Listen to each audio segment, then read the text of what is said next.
राम राम दोस्तों, कैसे हैं आप। उम्मीद करता हूँ ठीक होंगे, हंसते और मुस्कुराते और स्वस्थ होंगे। आपका जीवन मंगलमय हो। दोस्तों, आज बड़ा ही महत्वपूर्ण विषय पर हम बात करने वाले हैं। दोस्तों, यदि आपके मोहल्ले में, आपके गांव में, आपके टोले में, आपके चौराहा पर, आपके नगर या कस्बा में कोई भी विधायक या कोई भी सांसद, कोई भी जनप्रतिनिधि हो, वह किसी भी राजनीतिक पार्टी का हो, यदि वह जीता हुआ जनप्रतिनिधि है और आपके नगर कस्बे गांव में आता है, तो आप निश्चित रूप से उसका स्वागत करें। लेकिन साथ ही साथ आप उससे सवाल भी करें कि आप जीत करके 1 साल हो गया या 2 साल या 3 साल 4 साल आपने हमारे गांव के लिए, हमारे नगर, हमारे मोहल्ले के लिए क्या किया। क्योंकि जब लोग चुनाव लड़ते हैं तो तरह तरह के वादा करते हैं और कहते हैं आपके गांव के लिए, आपके नगर के लिए, आपके लिए बहुत सारा कार्य कर देंगे, सभी लोग वादा करते हैं।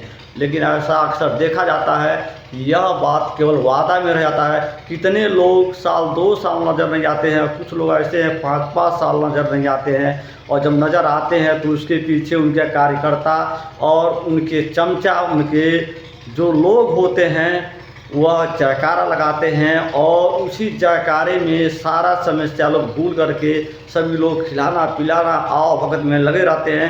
मैं ये नहीं कहता कि अपने जनप्रतिनिधि का स्वागत करना, अपने जनप्रतिनिधि का सम्मान करना गलत है।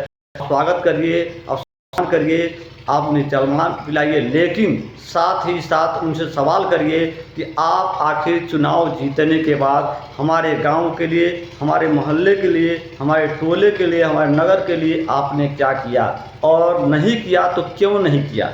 क्यों आप झूठा वादा किए। क्योंकि आप जितना आवभगत करेंगे, जितना उनके सम्मान में कसीदे पढ़ेंगे, केवल जय जयकार करेंगे, तो निश्चित रूप से मानिए वह तानाशाही हो जाएंगे, वह लापरवाह हो जाएंगे और उनको आपके किसी भी काम से कोई फिक्र नहीं रहेगा, कोई काम नहीं कराएंगे। तो मैं कहूँगा, चाहे वो सत्ता पक्ष के हो या विपक्ष हो, किसी भी राजनीतिक पार्टी का, किसी राजनीतिक दल का कोई भी नेता हो, यदि वो चुनाव जीता है, वह जनप्रतिनिधि है, आपने उसे चुनाव जिताया है, तो आपका हक बनता है, आपका अधिकार बनता है। चाहे वो विधायक हो, सांसद हो, मंत्री हो, प्रधान हो, जो लोग भी हैं, यदि वो आपके लिए कार्य नहीं करता है, आपके क्षेत्र के लिए कार्य नहीं करता है, आपके क्षेत्र में भ्रष्टाचार होता है, आपके क्षेत्र में पुलिस के द्वारा, ब्लॉक के द्वारा, तहसील के द्वारा लोगों को सताया जाता है, तो निश्चित रूप से उससे सवाल बनता है। और सवाल करिए। केवल फ़ोटो खिंचाने के लिए आप खड़े मत हो जाइए, केवल फूल माला पहनाने के लिए आप खड़े मत हो जाइए। आप फूल माला पहनाइए, स्वागत करिए, लेकिन साथ में सवाल करिए। जिस दिन से आप सवाल करना शुरू कर देंगे, इन लोगों को होश में आ जाएंगे और निश्चित इनको काम करना ही पड़ेगा। क्योंकि जब तक इनका जय जयकार होता है, इनका हौसला बुलंद होता है और ये कुछ भी नहीं सुनते, अपने आप को शहंशाह और राजा समझते हैं। एक बार चुनाव जीत लेते हैं तो तमाम लोग हैं जो अपने आप को राजा समझते हैं और जनता का कोई फिक्र नहीं रहता है, उन जनता का कोई मतलब नहीं रहता है जिन जनता उनको जिताकर वहाँ तक भेजी है।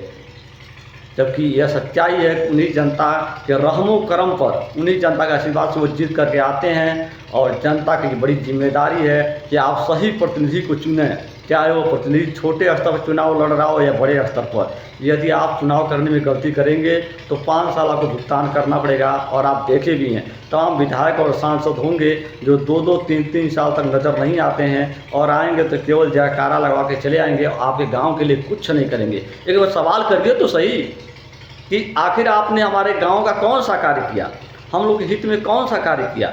यदि आप काम किए हैं तो अच्छी बात है, नहीं काम किए तो जवाब देना पड़ेगा, काम करना पड़ेगा।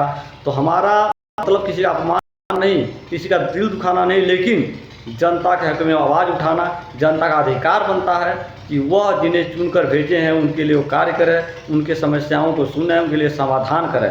केवल फ़ोटो खिंचवाना, जयकारा लगवाना ही काम नहीं है। आप ध्यान दें। और यदि हमारी वीडियो आपको अच्छी लगा हो, यदि हमारी बात आपको समझ हो, तो निश्चित रूप से आप इस वीडियो को ज़्यादा से ज़्यादा शेयर करें, लोगों के पास भेजें। और आप इसे वीडियो के माध्यम से, मैंने इस समस्या के विषय में बताया, तो आप इसे अधिक से अधिक शेयर करें। दोस्तों, जय हिंद, जय भारत।